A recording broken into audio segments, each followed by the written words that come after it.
Oui, il faut qu'on sache que Israël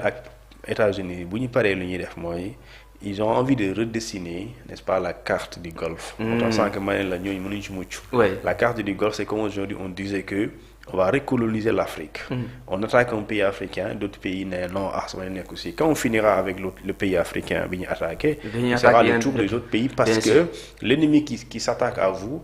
yéene mooy redessiner li ñu tuddee la carte africaine. Et quand il veut redéfinir du mooy di ñëw retracer déedéet. Redessiner bi mooy dama bëgg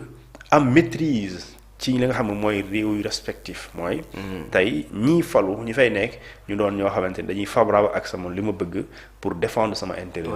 donc moo tax soo comprendre loolu quand on a capturé Maduro mais Nicolas Maduro mais seen bi adduna bi dafa injuste rek mais loolu waruñ ko woon jàll nii c'est-à-dire que dañ ci waroon taxaw on devait exiger à ce que Trump libère jàmbur quoi un président élu démocratiquement je sais pas quoi nga ñëw attaque réew ça viole le droit international ça viole aussi le principe de la territorialité c'est-à-dire que réew yi dañoo am lu ñu tuddee ça c'est des principes fondamentaux nga xamante nit ku nekk réew bu ne dafa am loo xamante ni mooy nga am askan mooy population nga am li ñuy tuddee territoire ce territoire là il est inviolable c'est-à-dire que ñun lu ñu nekk ak Gambie donte Gambie suñu biir la nekk président Diomaye amul droit d'accord di ñëw di jaay doole Gambie pour leneen xoolal parti bi Sénégal lay bokk parce que y a le principe de la souveraineté des États léegi nag loolu nga xamante ni kii di Trump da koo def fële ci États-Unis fële Cuba non plutôt ci réew maa ngi fàtte ban réew la mu def ko bi mu ko defee yemu ci mais mu nee na léegi moom mooy tànn kii assurer l'intérim quoi c'est-à-dire que ba pare ne entreprise américaine yi nga xamante ni amuñu woon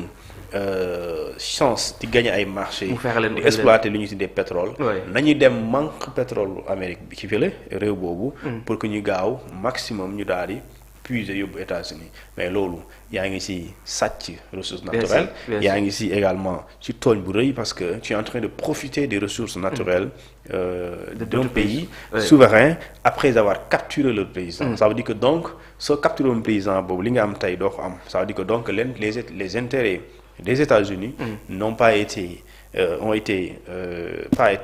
États-Unis n'ont pas été satisfaits ci lu ñu bëgg maintenant pour puisque wax nga yombul menacé nga ko deful alors nga ñëw jàpp ko nga jàpp ne mooy solution mais c'est comme tey pour comprendre la gravité c'est comme tey président Afrique nga jékki-jékki rek avion wàcc fa ñu jël waa ji yóbbu ko États-Unis c'est-à-dire que c'est comme noonu la quoi le truc moom li muy def actuellement léegi li am fële mais yaa ngi woon fu am importance sànq mooy bu nga naan bu ñu reyee Khomeini taxul ñu am lu ñu bëgg parce que tamit déjà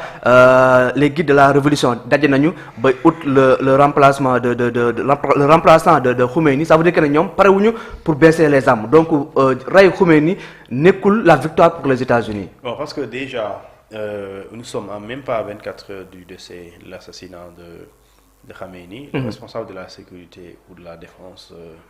iranien nee na États-Unis sànni nañu démb sànni nañ leen ay missiles wala attaqué nañ leen si loo xamante ni dal na États-Unis dal na Israël waaye tey ñoom dina leen attaqué ci attaques yoo xamante ne ñoom mosuñ ko gis ci àdduna tey la ko wax riposte historique waaw mooy kon bu doon dégâts bi 1 le 2 le 3 kon attends-toi à ce que mu nekk ñu doubler ko la ñu tripler et su boobaa si c'était ay nit yi dee jàppal ni y aura plusieurs personnes qui seront encore tuées et encore tey États-Unis je sais que les Américains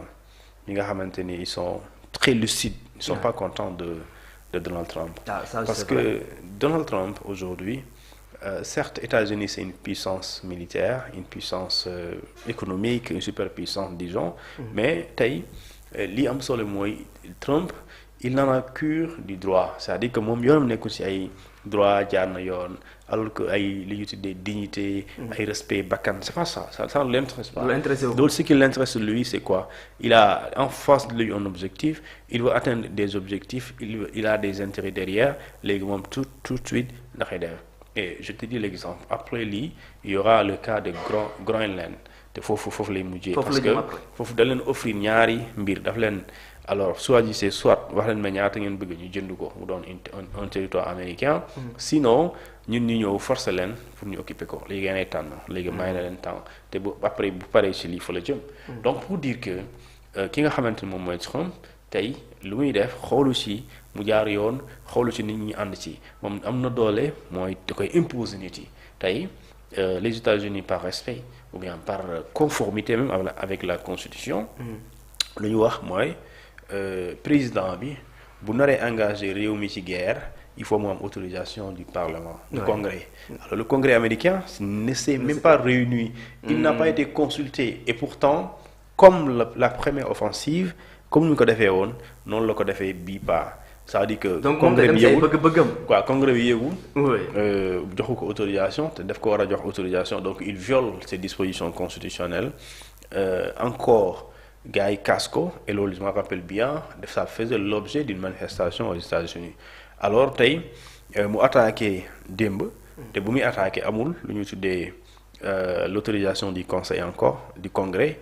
pire encore il viole le droit international parce que la violation du droit international c'est lorsque un État souverain décide de s'attaquer à un État souverain comme lui et de manière injuste c'est-à-dire que est injustifié sinon soo koy justifier rek mooy da nga koy justifier pour tes intérêts crypto personnels et c'est là où se trouve la gravité et c'est là où se trouve la menace et su dee nii lay àdduna di continuer mais les États-Unis deviennent tout de suite une menace contre l'unité de l'humanité une menace pour la paix contre la paix une menace contre la sécurité et d'ailleurs l'ONU foofu la war a génn. fa bëgg ñu dem li yëpp mooy xew sous le regard des organisations internationales mutisme total kenn déglu ñu wax li xew démb nekk na lu doy waar ñu faat ki nga xam ne mooy Khomeini nekk le guide de la révolution bu Iran te tamit le monde entier mel day nekk complice par rapport à cette situation kenn déggu leen waxuñu àdduñu ñoo ngi toog di seetaan tuun est-ce que tamit nekkul benn genre bon complice la ñu ci li nga xam ne moo ngi xew actuellement foofu ci Iran. non xam nga complicité c'est par exemple si l'ONU doit agir elle fait quoi. xëy na mu àddu. mais àdduna d'ailleurs parce que démb def na une réunion d'urgence mais fa la yem donc day constater ñaawlu jeex na. c'est-à-dire que foofu moo amul njëriñ moo tax ces institutions là dañ la war a kii réformer. parce que elles sont obsolètes. l'ONU c'est au lendemain de la Deuxième Guerre mondiale en 1945. ñu ne il faut ñu créer un conseil de sécurité et de paix des Nations Unies pour que adduna bi li am 39 45 14 18 dootul amati mais malheureusement loolu terewul les Nations Unies terewul nit ñi di faatante di reyante ñu ëpp doole d'ailleurs ici c'est la loi des plus forts donc les plus faibles malheureusement sont les victimes tey parce que tu penses qu'un pays autre que benn réew sañul attaqué États-Unis jamono ji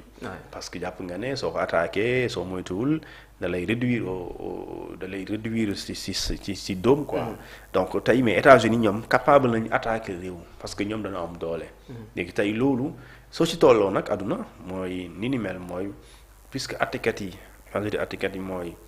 ONU waroon na mën a trancher mais des fois day seetaan la justice internationale de ces pays des fois war na atte mais des fois day am jafe-jafe pour toppaate parce que bu doon day toppaate rek dama jàpp ne États-Unis bii kenn gënu ko nekk di def lu tuddee ay crimes contre l'humanité kenn daxu ko def lu ñu tuddee ay crimes de guerre ay crimes de ce qu'on appelle de génocide xawma leen donc mais day gis ne loolu yépp dañ koy wax nii rek pour mu rafet mais du am léegi nag soo ci nekkee ci monde bu mel noonu yow réew bi yow yaa war a nekkul ci détail moo tax su ma nekkee Sénégal su ma gisee Sénégal ñuy nekk ci ay détails moo daf may jaaxal ay politiciens yow nit ñi ñu ngi xool nan ku ne yaa nan ngay fagaroo bien sûr